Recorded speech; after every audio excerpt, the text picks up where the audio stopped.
দর্শকবৃন্দ, আসসালামু আলাইকুম।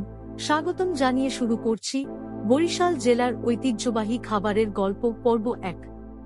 ইলিশের ঘ্রাণ, নারকেলের ছোঁয়া, বরিশালের ঐতিহ্যবাহী খাবারের গল্প। নদী, বিল, খাল, তাই নিয়ে বরিশাল, যেখানে প্রতিটি খাবার বলে এক গল্প, এক অনুভব, এক ঘ্রাণময় স্বদেশ। কীর্তনখোলার তীরে দাঁড়িয়ে বরিশাল যেন নিঃশব্দে বলে যায় শতাব্দী পেরোনো তার ঐতিহ্যের কথা। নদী, গাছপালা আর ধানের শীষে ছাওয়া এই জনপদের মানুষ যেমন সহজ সরল, তেমনি তাদের রন্ধনশৈলীতেও লুকিয়ে আছে প্রাণের ঋতুর পরিবর্তন, আত্মীয়তার টান আর শিকড়ের গন্ধ। ইলিশ এক মাছ, অনেক অনুভব। বরিশালের নাম শুনলেই চোখের সামনে ভেসে ওঠে সোনালী ইলিশ। মেঘনার ঢেউয়ে ধরা সেই রূপালী মাছ যেন এখানকার প্রতিটি পরিবারের গল্পের এক অনিবার্য চরিত্র। কারো মায়ের হাতের ভুনা ইলিশ, কারো দিদার বানানো পাতুরি, আবার কারো জীবনের প্রথম বৃষ্টির দিনে পিয়াজু আর গরম ভাতের সঙ্গে ইলিশ ভাজা। এই মাছ শুধু খাওয়ার উপকরণ নয়, এ এক জীবন্ত স্মৃতি। বর্ষাকালে কাঁচা সর্ষে, কাঁচামরিচ, সরষার তেল আর নরম ইলিশ সব মিলে রান্নাঘর হয়ে ওঠে এক শিল্পভবন। রান্না চলাকালীন ঘ্রাণে ভরে যায় পুরো বাড়ি। শিশুরা তাকিয়ে থাকে কখন থালায় উঠবে সেই স্বপ্নের পদ। এ যেন খাবার নয়, আবেগের এক উৎসব। চিংড়ির মালাইকারি, অতিথি পরায়ণতার মাধুর্য। অতিথি এলে বরিশালের ঘরে ঘরে নারকেল ফাটে, বাটনা ঘোরে আর চুলায় ওঠে গরম হাঁড়ি। সেই হাঁড়িতে ধীরে ধীরে সোনালী রং নেয় চিংড়ির মালাইকারি। নারকেলের দুধ, দেশি মশলা আর সতেজ চিংড়ির এই সমন্বয় যেন এক রসনাত্মক কাব্য। এক পাশে গরম নারকেল ভাত, অন্য পাশে ধোঁয়া ওঠা এই তরকারি, স্বাদে, গন্ধে, পরিবেশে এক অপূর্ব আতিথেয়তার নিদর্শন। শীতকাল মানেই পিঠা উৎসব।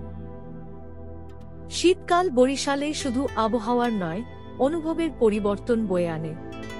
উঠোনে বসে পিঠা বানাচ্ছেন মা, চুলোর পাশে বসে উৎসুক শিশুরা। চিতি, ভাপা, তেলের পিঠা, পাটিসাপটা, প্রতিটি পিঠায় লেগে থাকে নারকেল, গুড়, ভালোবাসা আর অপেক্ষার মধুরতা। পিঠা এখানে শুধু মুখরোচক নয়, বরং এক একটি পিঠা যেন পারিবারিক সংলাপ, যেখানে প্রতিটি কামড় ঘিরে থাকে মায়া। চালতার আচার, টকমিষ্টি স্মৃতি। বরিশালের গ্রীষ্মকাল মানেই আম, জাম আর চালতার ঋতু। চালতা নামের এই অদ্ভুত টক ফল দিয়ে তৈরি হয় এক অনন্য স্বাদের চালতার আচার। রোদে শুকানো চালতা, ঘরে ভাজা মশলা আর মার হাতে মাখানো সেই আচার বহু বছর পরও মুখে এনে দেয় শৈশবের ঝাঁঝ। আচার এখানে শুধু সংরক্ষণের পদ্ধতি নয়, বরং সংরক্ষিত থাকে সম্পর্ক, স্মৃতি, পারিবারিক বন্ধন। প্রতিটি পদ এক একটি গল্প। বরিশালের খাবারগুলোতে শুধু দেশি মশলা আর নদীর মাছ থাকে না, থাকে জীবন। একটি মাছ ভাজার মধ্যে যেমন থাকে নদীর কৃতজ্ঞতা, তেমনি একটি পিঠা তৈরির পেছনে থাকে রাত জাগা মার শ্রম। বরিশালের রান্নাঘর আসলে একটি জীবন্ত ইতিহাস, যেখানে প্রতিটি পদ এক একটি গল্প বলে। শিকড়ের স্বাদ। আজ যখন আমরা ফাস্ট ফুড, চটজলদি খাবারের জগতে দিন পার করছি, তখন বরিশালের ঐতিহ্যবাহী খাবার আমাদের স্মরণ করিয়ে দেয় প্রকৃতি ও পরিবারের সঙ্গে মেলবন্ধনের কতটা গভীরতা থাকতে পারে। এই স্বাদ শুধুই মুখে নয়, এ স্বাদ আত্মায় লাগে। বরিশালের ইলিশ, নারকেল ভাত, পিঠা আর আচারের গল্পগুলো যেন মনে করিয়ে দেয় আমরা আসলে স্বাদের মধ্যেই আমাদের শিকড় খুঁজি। বরিশাল গেলে আপনাকে যেটা কখনোই মিস করা উচিত নয়, তা হল দই বা দধি। গৌর নদীতে পাওয়া যায় ঐতিহ্যবাহী দধি, যা একবার খেলে আপনার মুখে লেগে থাকবে আমার মনে হয়।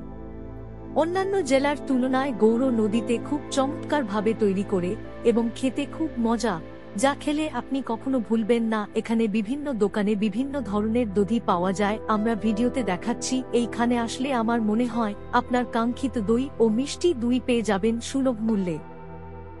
এতক্ষণ আমাদের চ্যানেলের সাথে যুক্ত থাকায় আপনাদেরকে অসংখ্য অসংখ্য ধন্যবাদ। সেই সাথে আমাদের চ্যানেলকে সাবস্ক্রাইব করে পাশেই থাকবেন এবং নতুন নতুন কিছু ঐতিহ্যবাহী বিষয় নিয়ে পরবর্তীতে হাজির হব। ততক্ষণ ভালো থাকবেন। সবাইকে অশেষ ধন্যবাদ।